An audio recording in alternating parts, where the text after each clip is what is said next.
Good evening. Welcome to the lecture one for this course. Today we'll be seeing. Last class I left somewhere in between representation of speech signal. I talked about 1D, 2D, and 3D. So I didn't explain. I told that in next class I'll do that. So I'll touch upon that. Then what is ASR and TTS, and how ASR had evolved over years, and something on probability, conditional joint and marginals, and some theorems based on that. Oh, mic is on, right? Okay. So then we'll talk about Bayes theorem. Is it audible? Okay, fine. So and then on likelihood, priors, posteriors, and evidence. What components constitute the Bayes formula, and we'll introduce maximum likelihood estimation and a toy problem on computing the parameters of Gaussian density from some data. Okay. So we'll start with the representation of speech data. So many of you know that speech is represented with respect to time. Okay. So S of t across t. So as I said earlier, speech is not a 1D signal, at least in our case.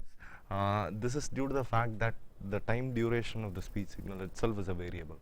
So moreover, from this representation we can't able to identify the frequency content at each time and how the frequency content varies. Okay. So and like an image, okay, if you try to compress it to some duration, for example for 1 second or 2 seconds, then you will lose information. That is, a frequency translation happens. Okay. For you can try this for yourself. Okay. Just record something for 2 seconds, okay, and compress it to 1 second, or record something for 0.5 seconds and dilate it for 1 second, and just hear for yourself and then see how it sounds. Okay. You will sound a bit more robotic or like a woman. Okay, something like that. So these are the limitations. Okay, so we'll go to one more form, okay, which is much better than the time domain representation. This is a spectrogram representation.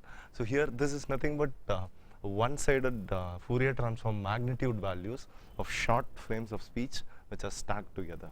Okay, so here you can see that, okay, there the frequency content of the frequency content at each time short frame, and how it varies also we can see.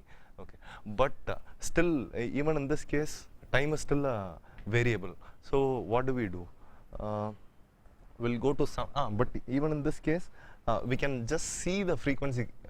We can see, okay, yes, the frequency changes over a short duration, but we can't quantify it. Okay, so there is one recent technique called scattering transform, which is something like this. See, the top node, which is x, that is where you give the signal. Okay, and you do a wavelet decomposition.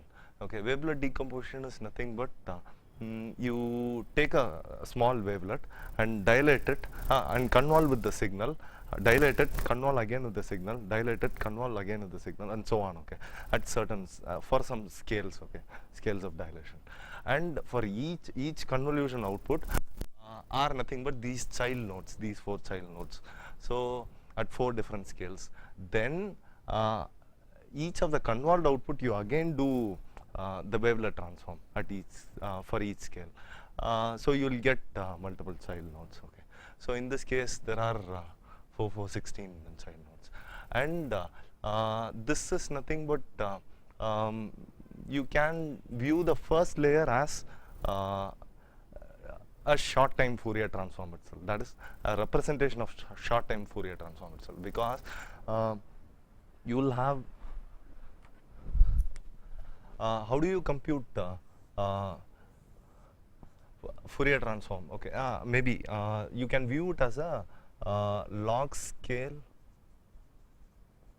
filter bank energy. Okay, so which means you have some spectrum of the speech signal. Okay, something like this. Okay, and the log filter bank energies are calculated by taking some windows. Okay, so which looks like this.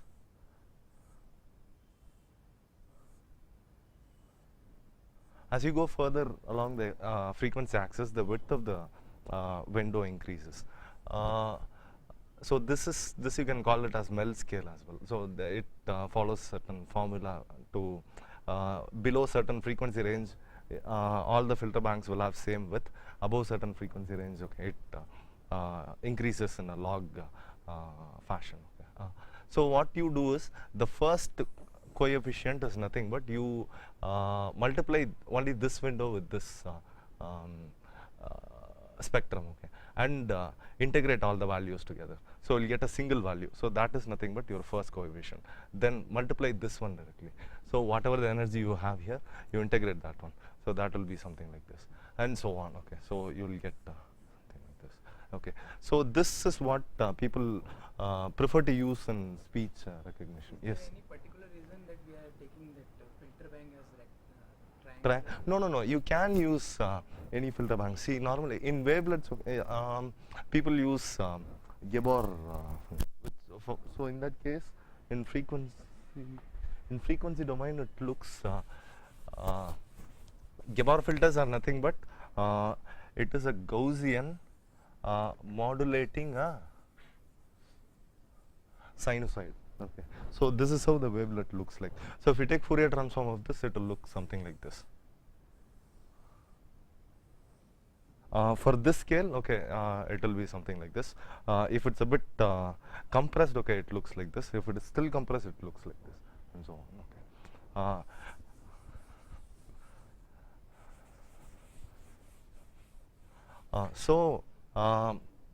So this is what people use normally for speech recognition. Similarly, okay, so if you look at the first level, the first node is nothing but whatever the signal you have, you convolve with the first scale wavelet, that is this one, and compute the average energy. Okay, so that is what you will get as at the first node. Then the second node is again you compute the convolution of the input speech with the second wavelet, and whatever the output you get, that is the second node, and so on. So you can view this as the first level output as this whatever the values you get after you do this log scale filter bank energy.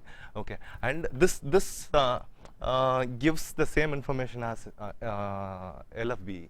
Okay, but if you want more information that how the frequency itself changes, then you do one more level wavelet decomposition on each of the things. Okay, so these nodes will give you much more.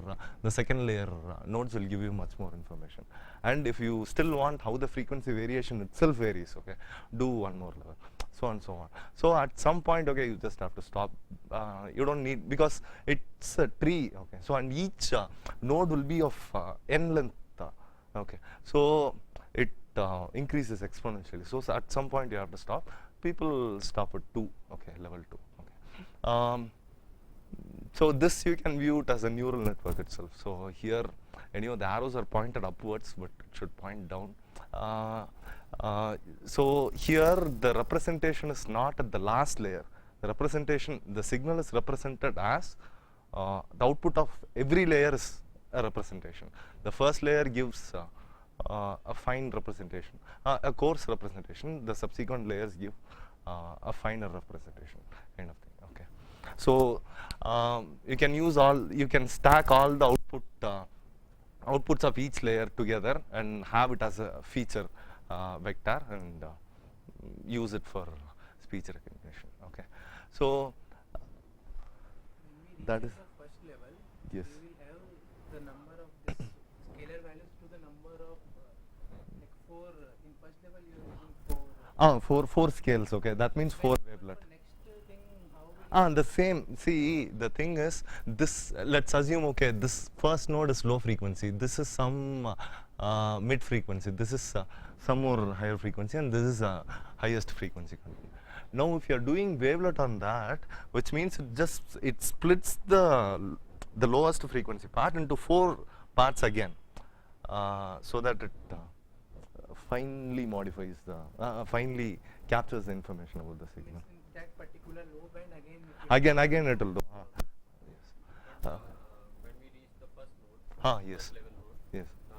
we will have this signal, right? Yes. This every node Then will have. again what to do, like for the next level? Whatever the signal we have, see this black is nothing but the averaging part.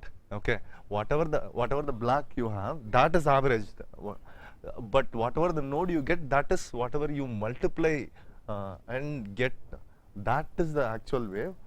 When you average it, you will get black. So still you will have a signal at each node. Okay, but you take only the black values. That is sufficient because. In case of speech, there are a lot of variability. At some point, you have to,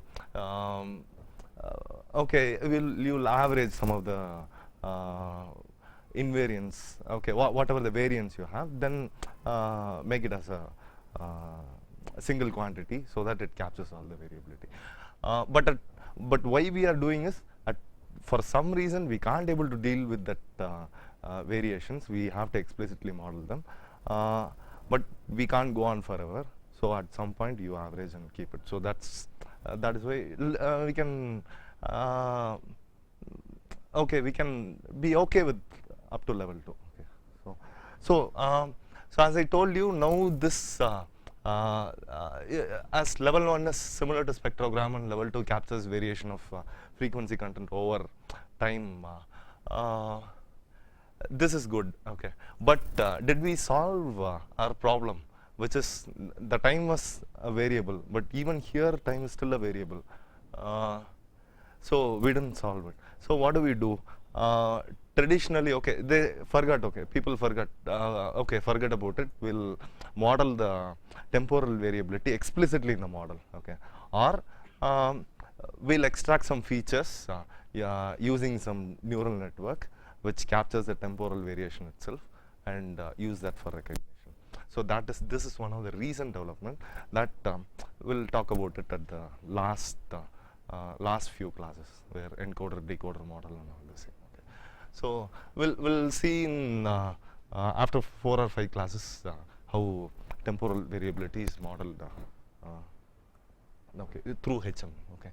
So now we have seen how speech data is represented.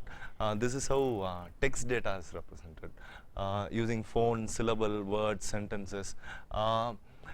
To draw parallel between, to convert from text to speech and speech to text, you need to have some basic unit. For example, okay, to build a house, okay, you need the basic unit is a brick or a mortar or something. Okay, so similarly, okay, phones or syllables or words are used as basic unit, and from there you convert them back and forth to text and speech. Okay. So ASR converts speech to text, and TTS converts text to speech. Okay. So there are so people normally deal with at least earlier up to 5-6 years back. People are more interested in representing using phones as basic speech units. Okay. So there are I don't know, many number of phones. I don't know the exact count, but you can look at the International Phonetic Alphabet table. Okay. So it contains information about all the phones across all the languages in the world. And in Tamil we have something around, our ASR models around 45 phones or something. For Telugu, I think around 48, 47 something, and so on. Okay. And I have some interesting news to tell. Okay, so have you watched Russell Peter video on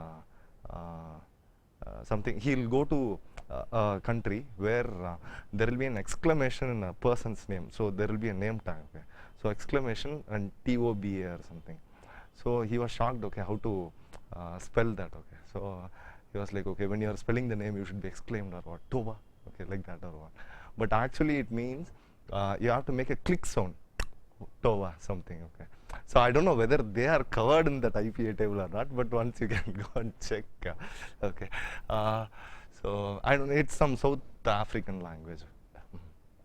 Okay, so to develop such system, we have to model the speech by using something as a basic unit. Okay, so and accordingly we have to train these systems. Okay, ASR system and TTS system, and we need lot of such pairs. For example, if this is nothing but high, if you hear this, if it is high, and something like hello, how are you, and all these speech and its corresponding text.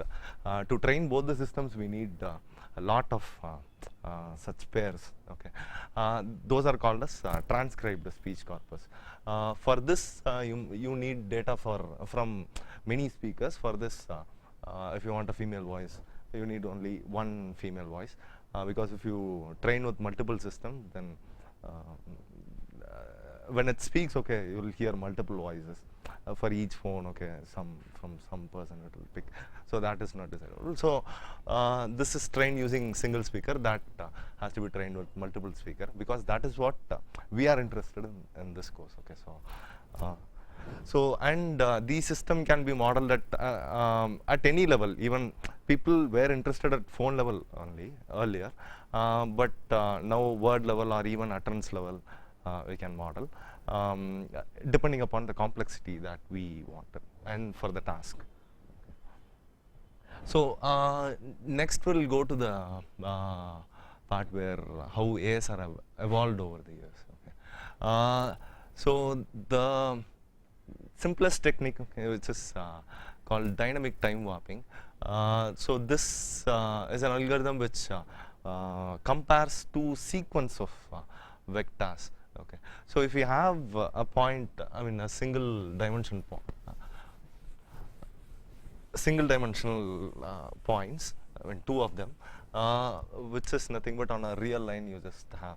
So if x is 1, okay, so this is 1, and x1 is 1, and if x2 is some 5, so what is the distance between that? You just subtract this one and take modulus of it. So the distance between this is 4. Okay, and similarly if you have a multi-dimensional point, so 3, 4, this is x1 and x2 is 8, 1 or something. So in this case you take Euclidean distance, which is nothing but 3 minus 8 square plus 4 minus 1 square. So this is the distance between these 2 points. Now if I am given two sequence of vectors, okay, so x1 is nothing but some vector, okay, then some other vector, and so on. Okay, so when I have n such vector, okay, and x2 is nothing but, okay, this is the first vector and so on, and I have m such vector. So how do I compare these two? As I told you, you can't contain speech in a finite duration. Okay, so let's consider this as the first speech utterance, and this is the second speech utterance. Both may be same, okay, but we are not interested in that. We'll just assume, okay, this is one utterance and this is another utterance, and this is of n length and this is of m length. So in that case, how do we compare? What is the distance between this and this? So this algorithm gives the answer. Okay. So what we do is, let's consider this as n length, 1, 2, 6, okay, 6 or 7, okay, so n as 7 and m as 8, okay. So what you do, x0 is the first vector, x1 is the second vector of this, x3 is the third vector and so on, and x6 is the nth vector.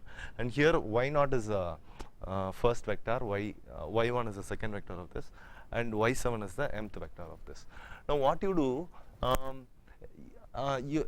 earlier the table will be empty. Initially you have to initialize this table as 0, 0 and set all these first row and first column as infinity. Okay.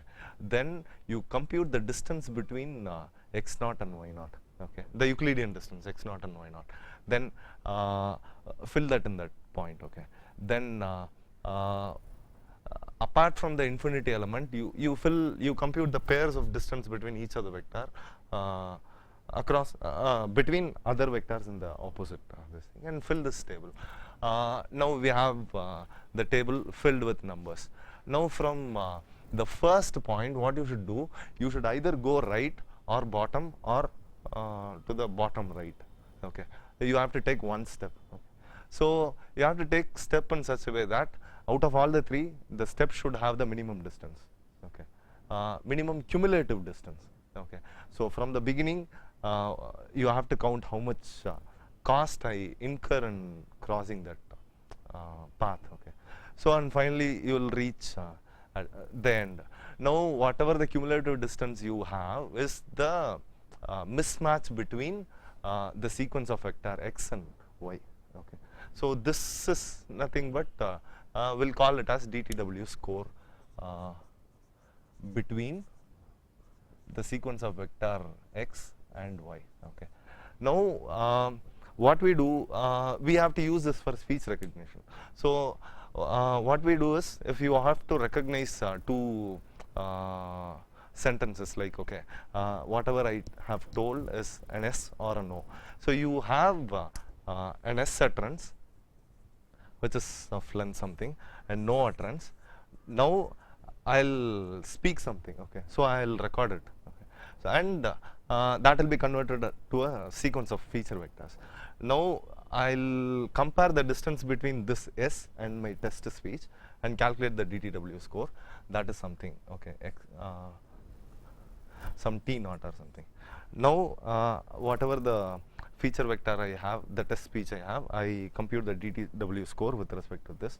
That is something, that is T1 something. So whichever score is lower, I'll choose, okay, whatever the test speech which I gave closely matches, I mean it matches with S. So this is what I might have spoken. So that is how you take decision. Okay, so this is very simple one, but for yes or no it is okay. But what if I have to recognize some 1000 words? Okay, so in that case it can't scale well. And this is an utterance level modeling. Even if you have to recognize, yes, I am going to school, no, I am not going to school, still, okay, it follows the same procedure.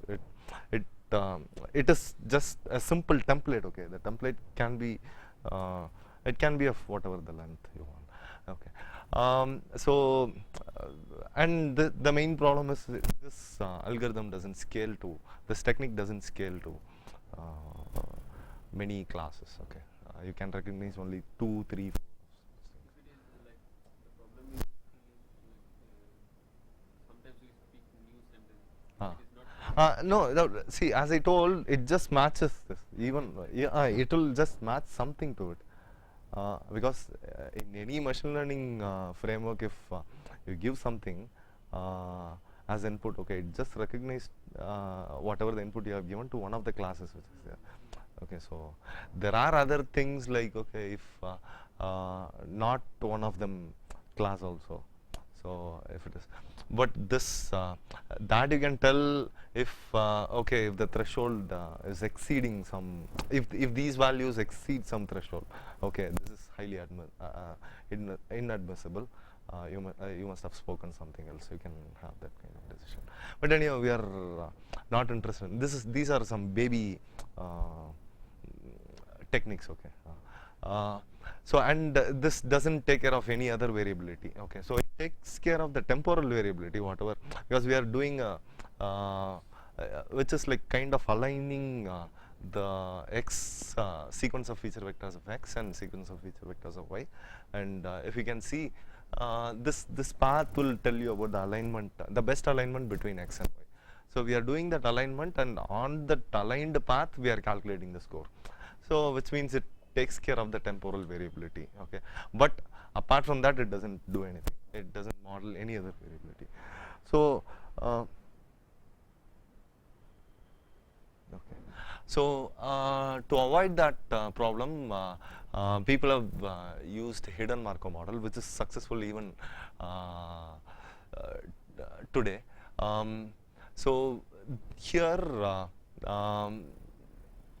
the feature vectors which you observe, that is, okay, for example, this feature vector, you are produced by speaking some sentence or a phone or a word. Okay, so these feature vectors are generated by some states. Okay, that's what the modeling assumption is. Okay, so that states, those states are connected in this fashion. Okay, so at some time instant you will be in S1, and the next time instant you can stay in S1, or you can go to the next state, S2.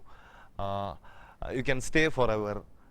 You can stay for 10 time instance, and then the 11th time instant you can go to S2, or you can stay for 30, 40 times, and then 41st time instant you can go to S2, and so on. So all possible combinations are there. If there are n if it's an n-length sequence which is generated by this one, there are how many n C3 combinations are possible. Okay, so that is nothing but the probability of, and it's a statistical model, so everything we deal here is based on probability. So that is the number, that is the probability that this feature vector is generated by this model, and each state will be modeled by certain distribution, and there will be a probability associated with it. Can stay in this state with probability 0.5 or something, and it can go with some other probability, and that might have self probability as 0.7, and moving to the next state is 0.3 something. Okay, it will have. So, and we have to estimate, given the data, we have to estimate the model parameters and then use it for testing. Okay. So, and each of the state here models the data. Okay, models a feature vector, and we can, no, each state generates the feature vector. Okay, so because it has some distribution associated with it, some probability, with that probability distribution it generates the feature vector. Okay, if at some point, okay, it may not generate that state may not generate the feature vector, the upcoming feature vector. Then what it does, it goes to the next state and checks, okay, whether it is more likely to generate this feature vector or not. So it calculates all such possibilities and sums all those probabilities together, and that summed value is nothing but the total probability of this feature vector coming from this state, this model. Okay, and this can be modeled at phone level, word level, or even utterance level. But utterance level people don't deal with. But when we talk about decoding and the entire procedure at a higher level, we can see that all these things are done at utterance level. Okay, but the modeling basically happens at phone level, but you can view it as a when we develop a system, you will get to know all this thing. Okay, and this one scales good. Okay, you can recognize 1 lakh words, 15 lakh words, 20 lakh words, and so on. Okay, and the computation is moderately expensive. Okay, and this has to be trained with large amount of data, because see, you, for example, this is like a 50-dimensional feature vector or something. Okay, then if it is Gaussian, okay, then you have 50 dimensional mean vector and 50 cross 50 covariance matrix. Okay, and similarly this also will have the same number of parameters, and each phone has to be modeled. So I told, okay, Tamil has some 50 phones, let's assume. Okay, so for each phone we have 50 states, 3 states, and each will have 50 dimensional feature vector, which is mean. Okay, and 50 cross 50 covariance. Okay, so there are huge number of parameters, right? So you have to train, and a rule of thumb, how many parameters you have, you should have 10 times more data than 10 times more, I mean, by a factor of 10. Okay, you need that much amount of data. So so this is the one of the model, and the next model is, people forget about, I mean, they were dealing with hidden Markov models. At some point, okay, people thought, okay, no, it's a big headache. Okay, we have to do so much of mathematics and so on. Okay, so let's blindly do deep neural network based thing, where it models the temporal variability by using feedback loops between the layers at encoding level and even at the decoding level. Okay, so so that feedback loop itself takes care of the temporal variability. So here the raw waveform, which is the speech, samples itself as fed as input, and you directly get text as output, the Unicode text or ASCII text, whatever, as output. So whenever you get a text, you feed that text at the present time what you got to the decoder, and then it generates a next the text at the next time instant, and so on. You just feed it and it generates a next character, and this process continues. Okay, so there is something called as attention. Anyway, as I told in that in the last class about the tree, that will come at the end of the course, okay, about this details about this encoder, decoder, and attention. But the only thing you have to know is, okay, so you are feeding in some feature vector. The encoder has some feedback loop within this block itself, so which means it does some computation and it gives some vector, and from this vector, so this is nothing but some fixed dimensional representation. Okay, this whatever the attention vector which you get, and from that attention vector you are going to generate the sequence of characters, okay, using decoder, and even there you have a feedback. Okay. So this is the latest ASR version. Okay, these things come under sequence to sequence model category. And we'll now start with some serious stuff on probability. So many of you have some idea, have basic idea about probability, random variables, and so on. Still, I wanted to define probability as probability of an event is the expectation of an indicator function. I will begin in this way because it will introduce you to indicator function, and indicator function will later be used when we deal with hidden Markov models and GMMs and all. So it is better. And if you want a proof of this one, okay, so expectation of an indicator function is nothing but if whatever the condition here satisfies, then it will give 1. If it is not satisfied, then it gives 0. That's all. It may be a step function in this case because it is greater than 0. If it is less than 0, okay, then it will be like this. If it is between some a and b, then it will be like a box, and so on. Okay, so and if you have to calculate expectation, what value this function takes? It takes 0 in this range. Okay, so 0 into probability of x less than a plus 1 in this range, which is nothing but probability of x greater than or equal to a. So when you solve, okay, this term gets cancelled and you have. So probability of an event is nothing but expectation of indicator function of that event. Sometimes people write this as subscript x greater than a without this curly bracket, but I couldn't find math style for that, so I just left it like that. Okay. So and random variable is nothing but it is a function. It is not a variable, but people call it as variable because it depends upon some. It is a varying quantity based on some random experiment. Okay, so that's why it is called as a variable, but it is basically a function which maps the sample events to a real number, a real line. Okay, so and it is defined over the triplet sigma f p, where sigma is sample space, whatever the outcome of the experiment, possible outcome of the experiment you have, and it's a set.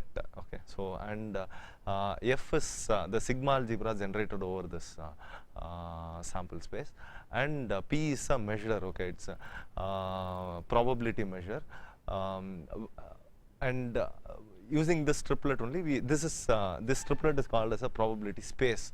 So random variable is defined over this triplet, and if a random variable is there, for example, x is a random variable which is properly defined with some sample space and some sigma algebra generated over it, can we ask question is, okay, how likely is some event going to occur?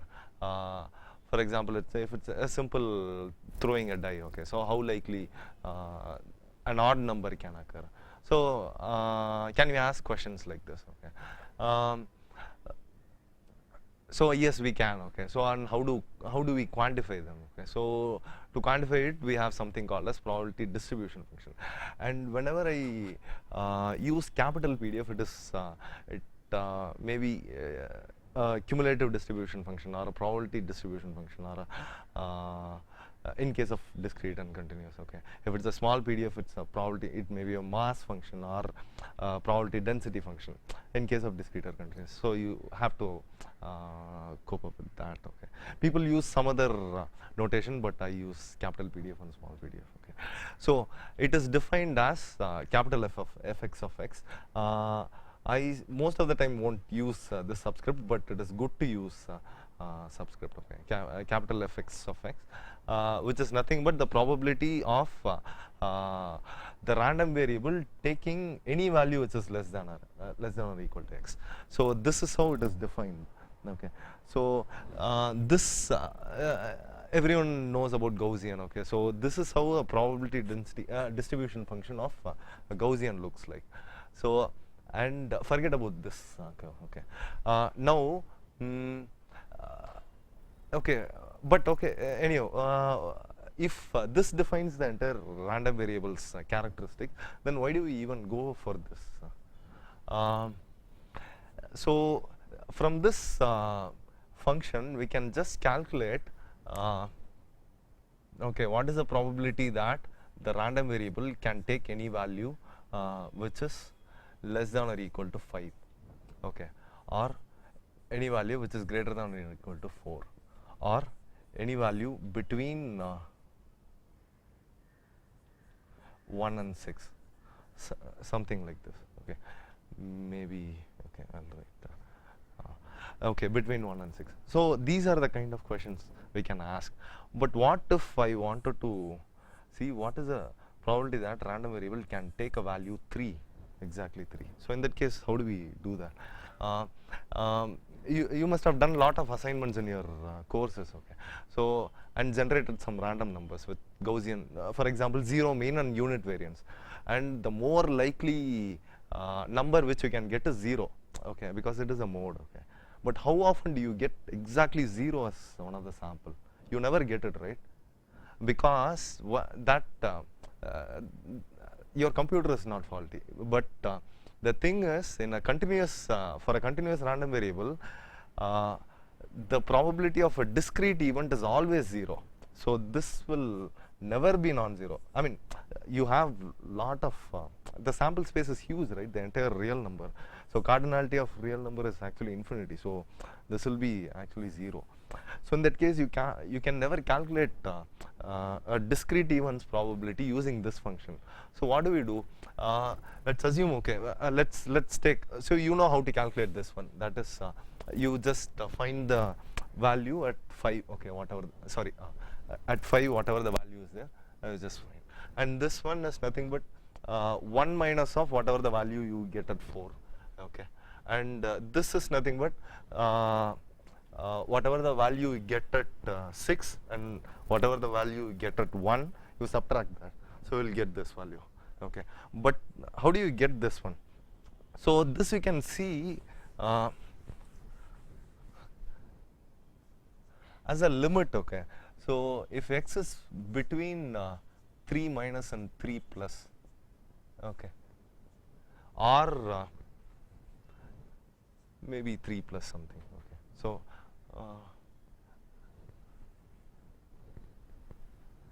3 minus, okay. So which means this 3 minus is nothing but 3 plus epsilon. Epsilon tends to 0. So you reduce the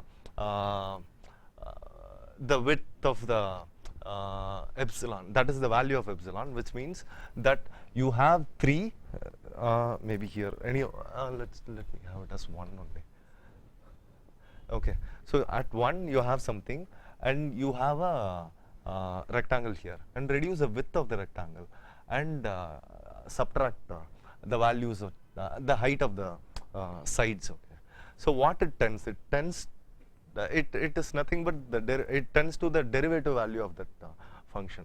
So that is why we have the small PDF, which is first differentiation, first derivative of this function, and here you can calculate discrete events probability.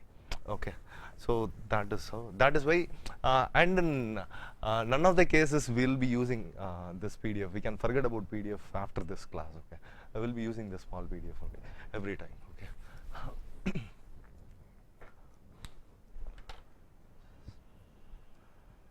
Okay, so we have now so we have dealt with single variable case. This can easily be extended to multivariable case as well. So, so in that case you will have x1, x2, or x, y, z, and so on. Okay, so and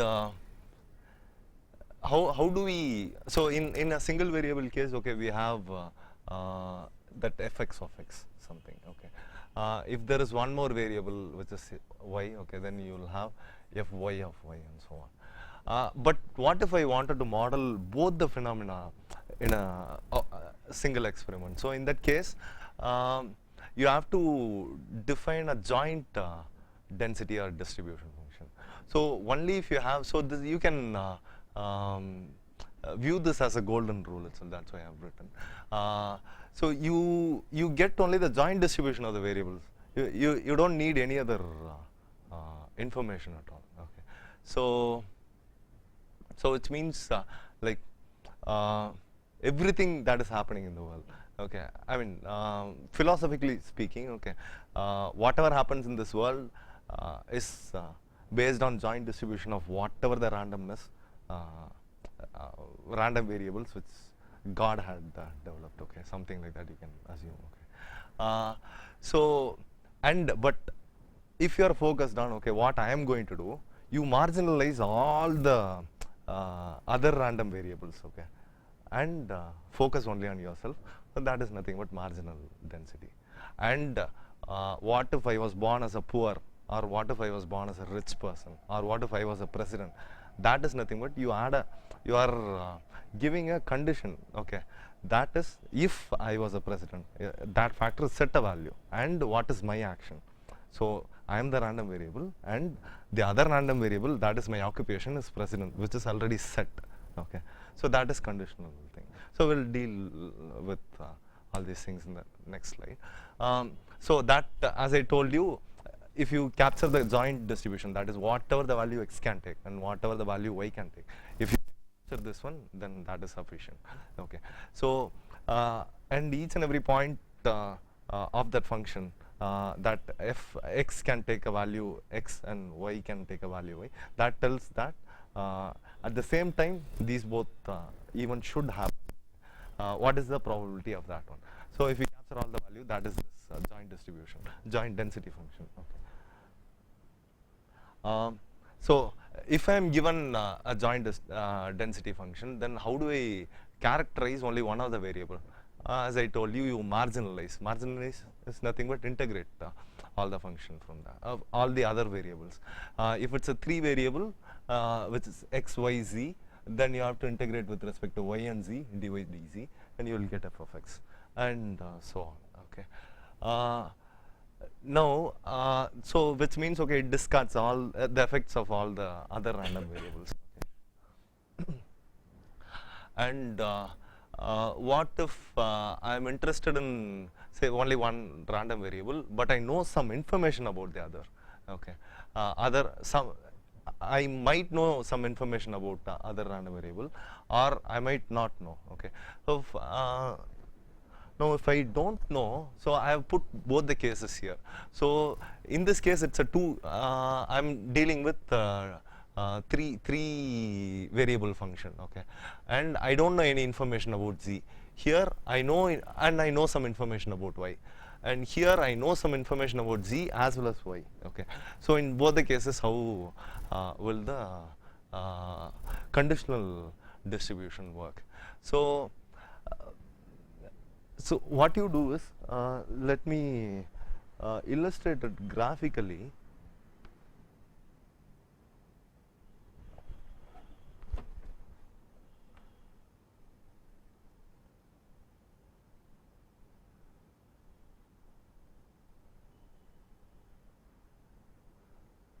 So this is, as you all know, it's a two-dimensional, two variable Gaussian density function. And as I told you, what you should do is, if you are given a joint density function of x, y, z,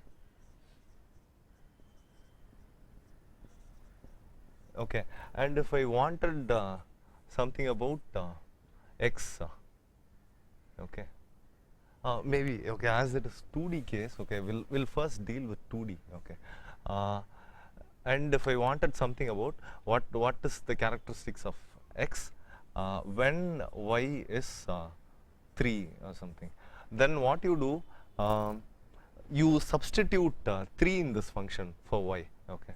So which means f of x comma 3. That is all this is, okay. But which means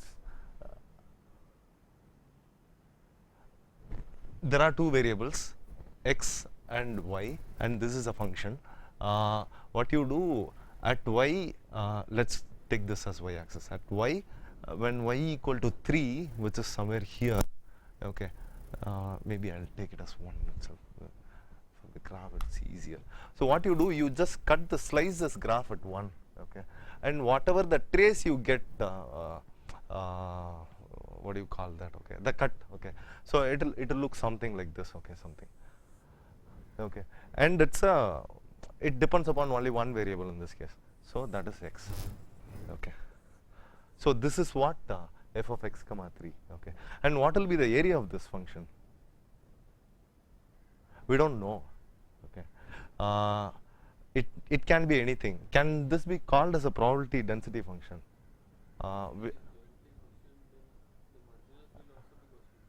Yeah, it will be Gaussian. That's why it looks like Gaussian. That's why I drew like this.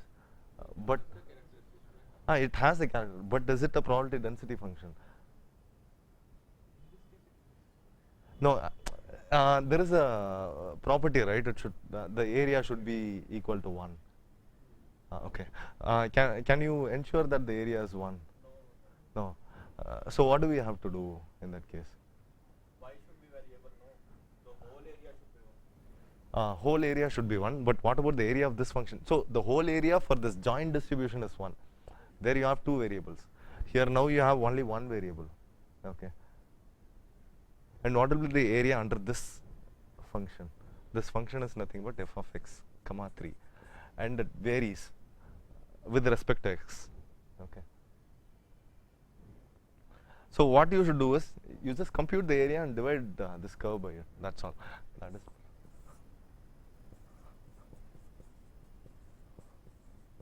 I don't know. You can see. Okay. So this is how it looks. Okay. So this is what. And you can even from this graph itself you can see that okay the area will not be 1, because if I take y as 1, okay, the curve will be a bit bigger. I mean it will be a bit bigger. If I cut at y equal to 2 or minus 2, okay, the curve will be a bit smaller. Okay, so it will look something like this. So you can definitely say that okay this area doesn't match, and you can't call it as a probability density function. So in that case you have to divide this by something. Okay. So that is that.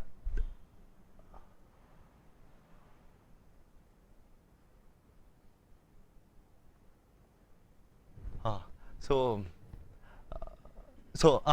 we have understood it graphically, and to solve that, what we do is the same function I have taken. Okay.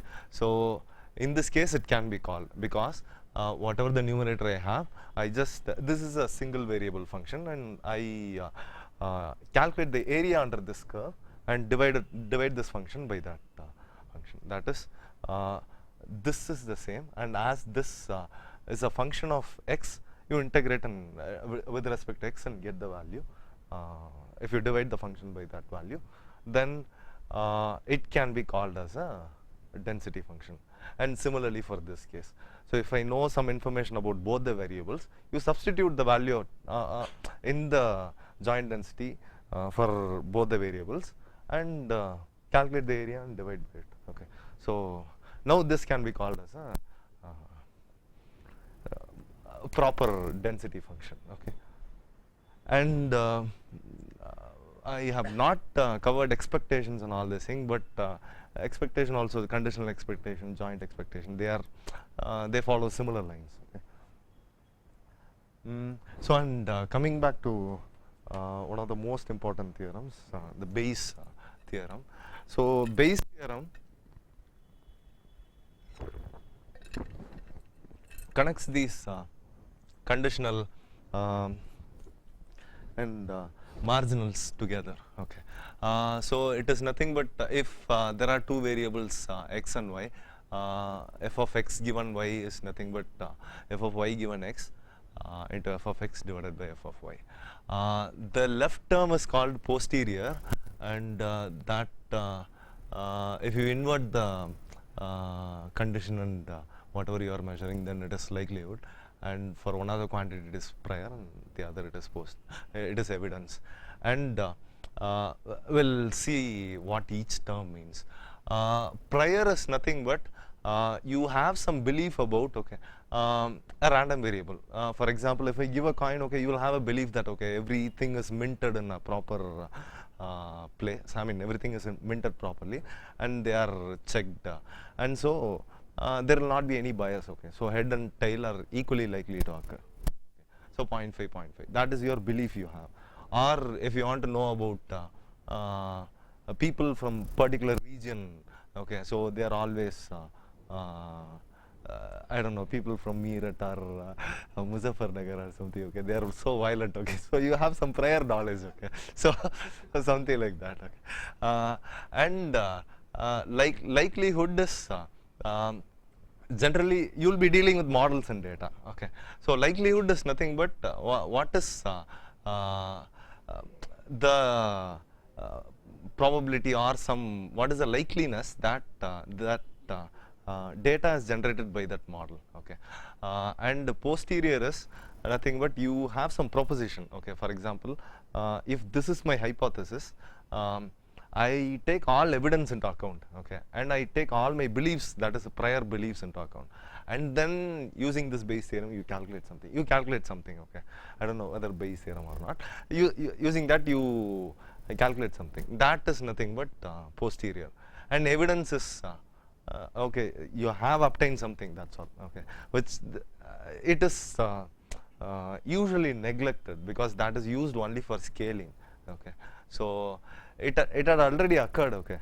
And you don't have to do anything with that this term. So this is what Bayes theorem is.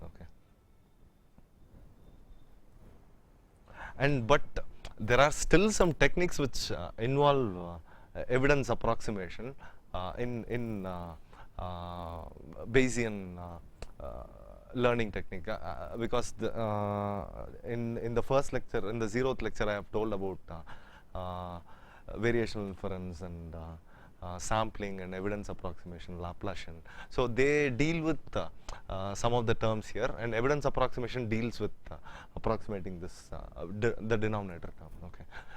Even that can't be taken lightly into account, but in most cases they are neglected.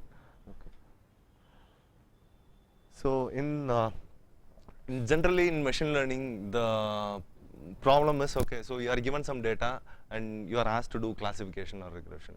So in both the cases you have to assume something about the model. The model has these parameters, and that is the model which is generating the data. Now from the data you have to estimate the parameters of the model. So this is what is called as estimation. So one of the popular estimation technique is maximum likelihood, ML. ML technique, and if we use some procedure to estimate the parameters, whatever the value okay,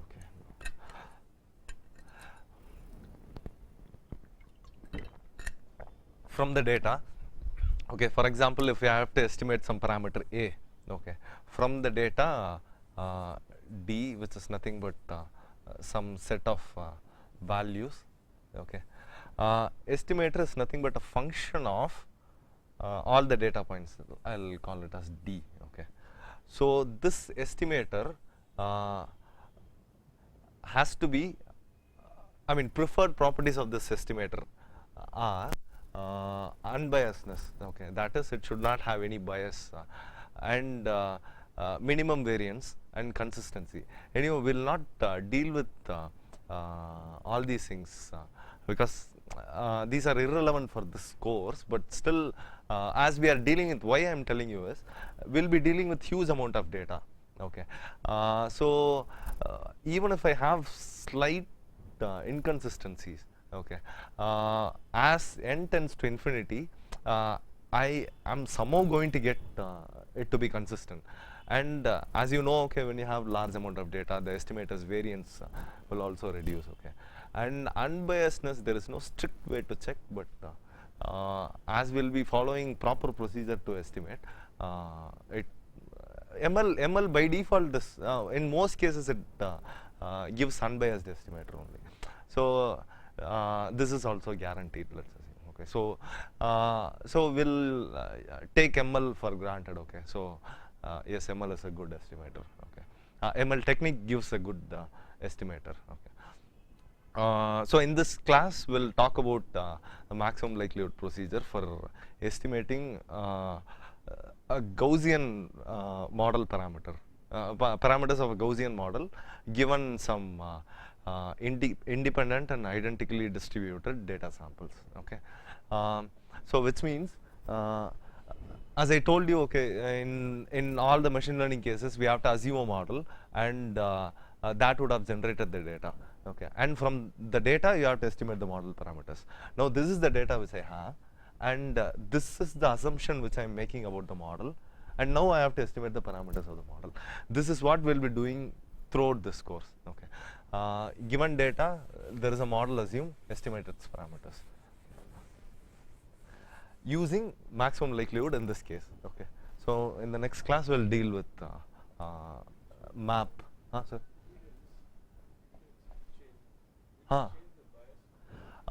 See, it wouldn't because that is used just for scaling, okay. For example, we are interested in okay, what is the likely what this is the data, okay, and this is the parameter, and into f of theta divided by f of x, okay. Now through Bayes formula, okay. Okay, and you got the formula, right? So this is nothing but, okay, what is the probability that given that model parameter, I'm going to get this value from that model, okay. And f of theta is nothing but some prior belief about the model. Yes, okay. The mean might be 0 or some density over the this is prior density, okay. And this is what is the probability that the data had occurred, okay. So now we have to estimate this theta, okay, which means, okay, this will be a function of theta, and you have to differentiate it and set it to 0 and so on. Now this denominator term doesn't even have theta at all. So when you differentiate it, it doesn't matter, it dies off, okay. Okay, so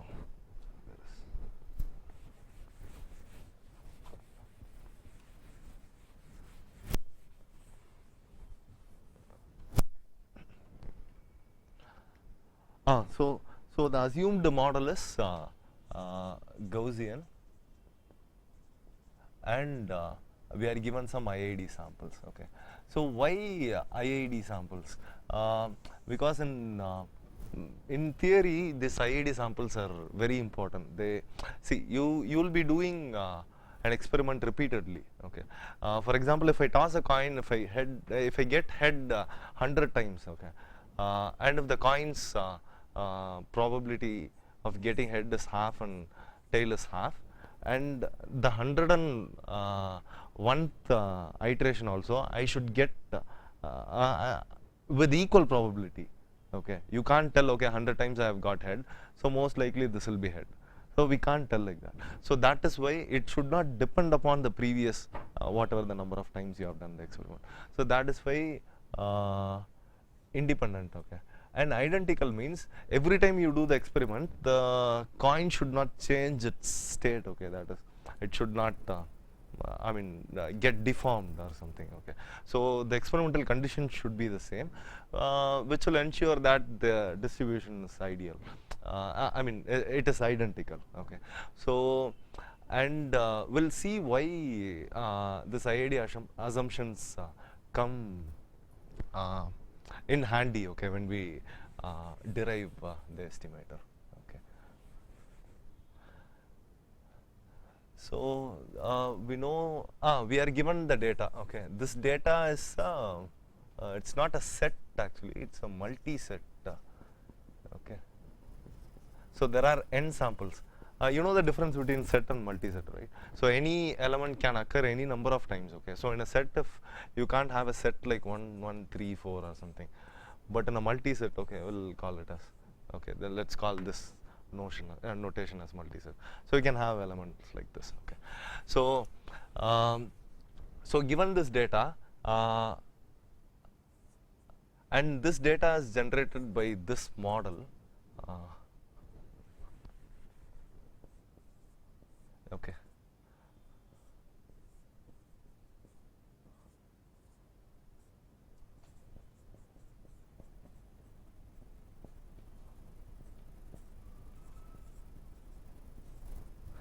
Okay, so now let me have theta as, okay, we'll forget about theta. So mu and sigma are the parameters now. Okay, and now this is a probability that this is a Gaussian model which tells that given this parameter and this parameter, how likely I am going to get this sample, that is given by this expression. Okay. Now how likely am I going to generate x1? X1 can be generated by substituting this x as x1. Okay, given this sigma and mu. Okay, you will get whatever the term here. Okay, exponential, and here x1 minus mu whole square by 2 sigma square. And what is the probability that I am going to get x2? Okay, the same thing.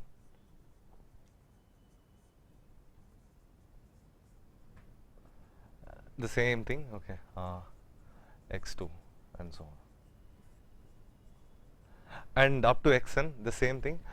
Here you have to change x2 to xn. Okay, so in general, okay, I can write xi for any I.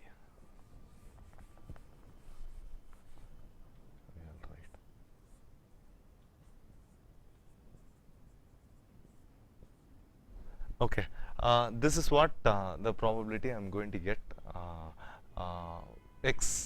any sample from this distribution. Okay, now the first step in maximum likelihood procedure is to define a likelihood function which is L. Okay, so likelihood of whatever the data you have given the model parameters. Okay, people, I don't know, there are many books which I have seen. Okay, they used to write this whatever the parameters you have as a condition, or sometimes with semicolon, or sometimes with comma. Here I prefer to use semicolon with whatever the parameters you have. So what is the likelihood of this data from this distribution? This is nothing but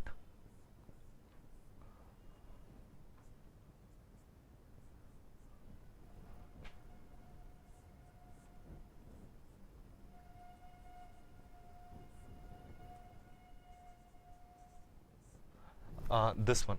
So this is nothing but the product of all the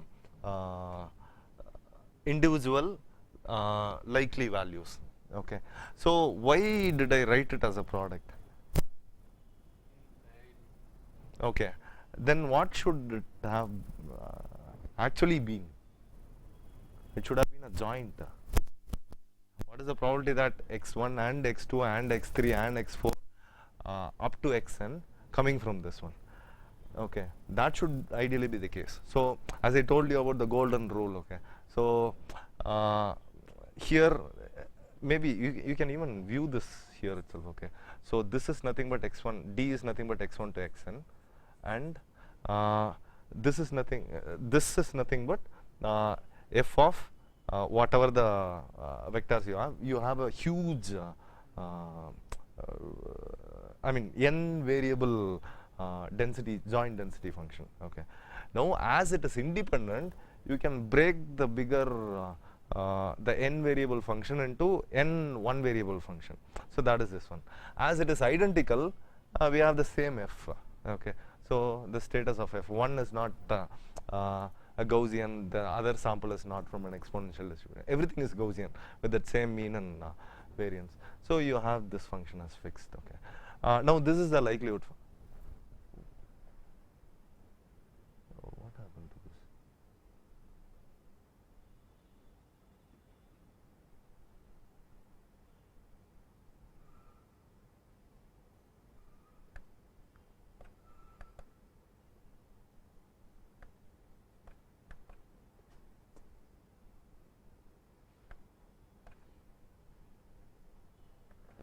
I don't know, there is some problem with this, but you know, this is called as the likelihood function.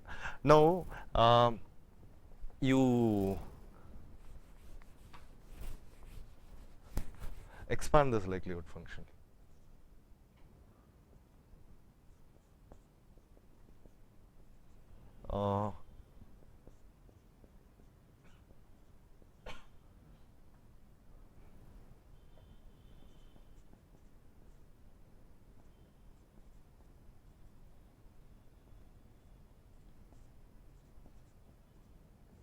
Okay, so here you have product of all exponentials and so on. So it's a bit yes. Gaussian density function, right? So it is continuous. Then how can you find priority at x equals to xi? So sorry. This is a Gaussian density function. Yes. It is continuous. Huh. So how can you find a priority at an instant? Like At an instant, yes. That's why this is a PDF. This is a small PDF, not capital PDF. this is the value at that function, not the priority. This can't be considered as a probability. You can't see for a continuous event. You can't assign probability to a discrete event. Discrete event, it is always 0. Okay. This is the value of the density function at that point, x1. That's what I explained earlier, right? Okay. Now, so people prefer to use logarithm of this function. So that is called as log likelihood. Sorry? No. Okay. So log likelihood function. Okay. Why? Because almost most of the functions, density functions we deal, okay, are under exponential family. Even this normal, Laplacian, exponential distribution, then almost, sir? Poisson is also Poisson lambda e power. That is exponential. Okay, so almost whatever the densities we deal, they come under exponential family. Okay, so it is if you take log of this one, this exponential will go away, and whatever the term you have, that just comes, and this product will turn into sum. It's easy to add numbers than multiply. Okay, so so you take log of this one, which is nothing but log of this quantity,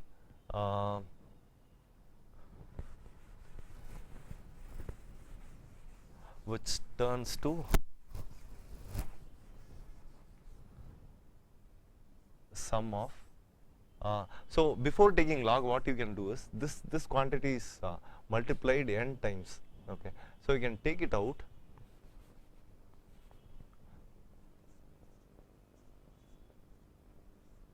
and put an n. Okay, and you just take product of this one. Okay, because it is multiplied n times, so you just take it. And now taking log of this one will give you n log 1 by 2 pi sigma square root of that plus sum over mu square by 2 sigma square. Okay, maybe I'll take this out. Okay, so this is the log likelihood function. Now this is a parameter. I mean, this has mu and sigma as one, two parameters. Okay, so what we should do is to get the optimal parameter, we have to differentiate this function with respect to mu. Okay, so which means and set it as 0. The first term doesn't depend upon mu, so this is 0 minus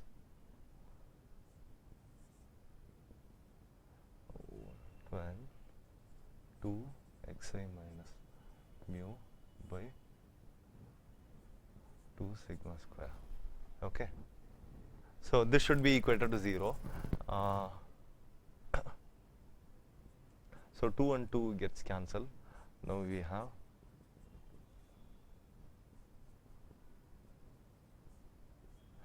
anyhow sigma square is non-zero, so you can remove the sigma square also. So if it goes here, it is equal to 0. Now xi is summed n times and mu is summed n times, so which is n mu equal to 0. What we'll do, we'll use mu star. So because this is the optimal value, we are setting it as 0, so we'll use mu star. So now mu star is nothing but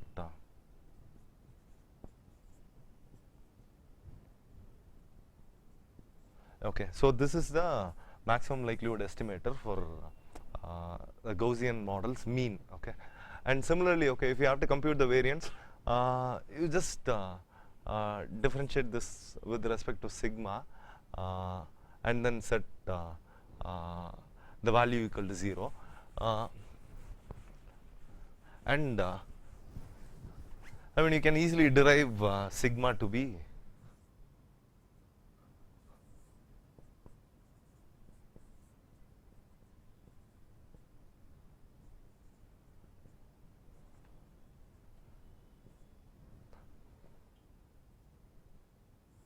okay.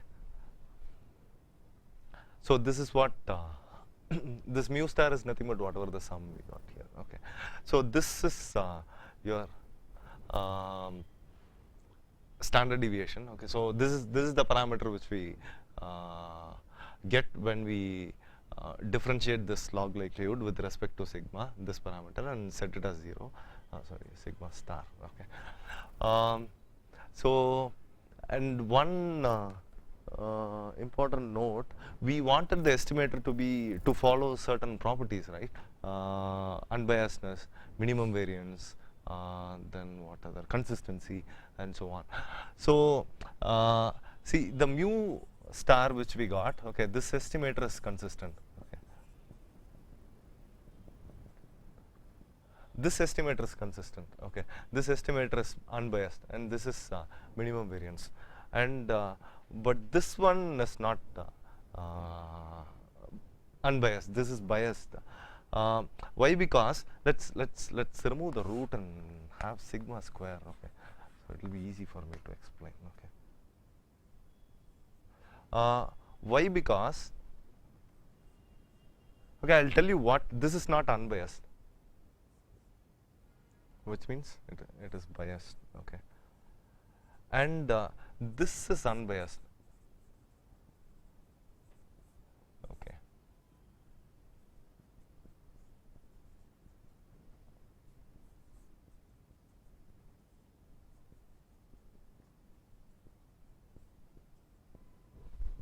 this is unbiased, but this is biased. So the only difference is here it is n minus 1 and here it is n. Can you make some comment on why it is like that and why it is like this? Why this is unbiased and why this is biased? Just some form of intuition you might have. Just even if it is wrong, you can tell. Okay. I mean, I'll tell my intuition. It may be wrong or something, but any comments?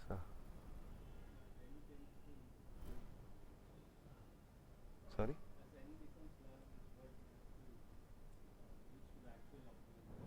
No, even here, see, that is consistency. Okay. Consistency means, okay, if n tends to infinity, okay, it should go to its expected value and so on. Yes, even in both the cases it follows. But here, why I'm talking about biasness. This is biased and this is unbiased. Why it is like that? The only difference is here it is n and here we are dividing it by n minus 1. I'll tell you what I think. It is mainly due to the fact that the mu term, this is so n samples are there, so we have n degrees of freedom, and we are computing something and dividing from, I mean subtracting something from the sample, so we are losing one degree of freedom from the n variables. Okay, so that is why the number of degrees of freedom is one lesser, which tells that this okay, this is unbiased. Is also computed using the n. There is no biasness in mu. Okay, okay, there is no, that's why I told, right, I have ticked it. The only problem is when you are computing the variance. Okay, Suppose in the same formula, if mu estimator is biased, then the same thing won't work for variance. mu estimator is yes. See, if one of the estimator is biased, okay, then you can't expect the other to be unbiased. Okay, for example, if you want to take this as whatever the samples you have as the average of the least value and the largest value, okay, it might have some bias in that, and similar things also will propagate when you compute these things. Okay, so that's what here in this case we lose 1 degree of freedom. In the actual case we lose 1 degree of freedom when we have mu in the picture. So that is why if we divide by n minus 1, that is the actual number of degrees of freedom for this term, and so we get unbiased estimator for this. So the sorry. Yes, only one observation is different. That is we are it is essentially like removing one sample from the thing. Okay.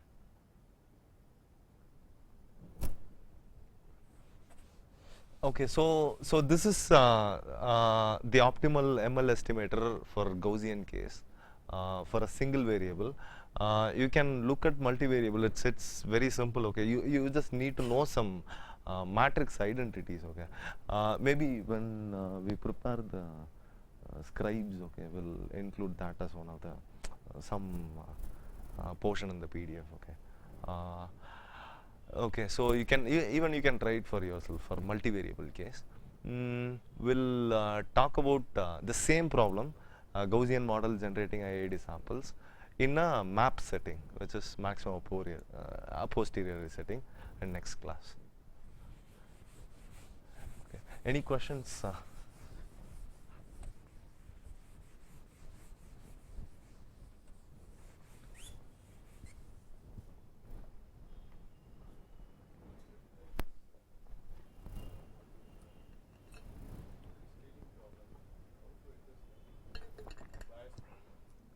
Bias? No, the model will not have bias problem. It is the estimator that we are interested in. If the estimator is having bias problem,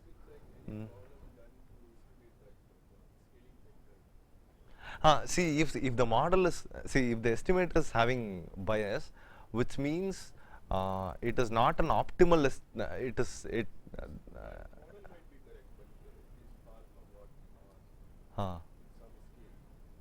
How to decide that that we can bring back there are some ways of doing it. Oh, I don't know. No, I have no answer to that. See, in case of, okay, in these, That guy wanted to simulate that the denominator okay, and so the results is coming good. where, which one? Somewhere came he was not. Huh. He was estimating the denominator of the Bayes theorem. That is called as evidence approximation. Yes, that will, yes, that's what I told, right? In most cases, people neglect that evidence. But even that evidence can be expressed as the marginalization of the numerator itself. See, if I tell p of x given y as p of y given x into p of what x, by p of y, which means, okay, so which you can write, okay, maybe I'll write it in next line. The same as the numerator. Okay, but you marginalize x in that. Now you make some assumptions in this. Now you estimate this one. Yeah. Huh? This technique is called evidence approximation. Okay, there are many such techniques. One is to approximate this one. Okay. To approximate that, what you will gain? A better model. You will be able to increase this value. We can't exactly tell it is reducing the bias. Yes, there will be, but that is a different problem. That is the problem of estimator, but this is the problem of modeling itself. Okay. But that problem might not be there. Sorry? By learning that problem might not be Which problem? neural network, deep neural network. In deep neural network, no, I have not seen any cases where the denominator is approximate. In ASR, you are telling. In general, I don't think neural network only models this one. We don't care about this at all. Even when you are using DNN and ASR, we forget about this. We just deal with only this and this. Okay. Actually, it gives this. We wanted this, but neural network gives this, and we use only this other term. So using these two only, we calculate this. So it's like You that. are saying that estimator can be biased or unbiased. Huh. We are preferring unbiased. Huh. But suppose I have one model which is designed using biased estimator and another unbiased estimator. Okay. Then what we are saying, it is biased towards what? Some particular data? No, it is biased towards some value, okay, Okay. which doesn't fit your model. Okay. Yes, it is biased towards some other thing. It is just as per the name, you just understand. It is.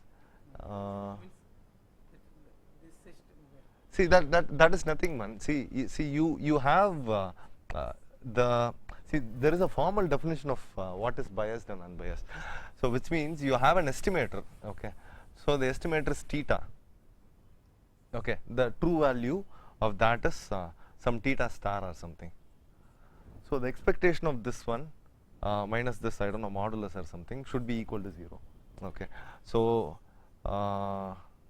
something like that. So this is a condition for biasness. So if you have something like this when n tends to infinity or something like that, okay, and this condition satisfies, then you have it has a bias. Huh? No, why? Between the two class. So that actual threshold we tend to bias to one of the classes. No, why it should? What we I mean, like I know as the bias actual mean is No, it see, for example, okay, your threshold now shifts to some other value. This is different. This is not bias. What we talked in the estimator. Okay. Okay. See how do you model this one? This is one Gaussian and this is another Gaussian. Okay. So it will have mu 1. Okay. This will have sigma 1. How do you estimate this parameter? This parameter, from whatever the samples that come from this class, you take the mean, and whatever the samples you from the samples of this class, you calculate the variance. So you'll get this and this, and similarly do it for this. Okay, mu 2 and sigma 2.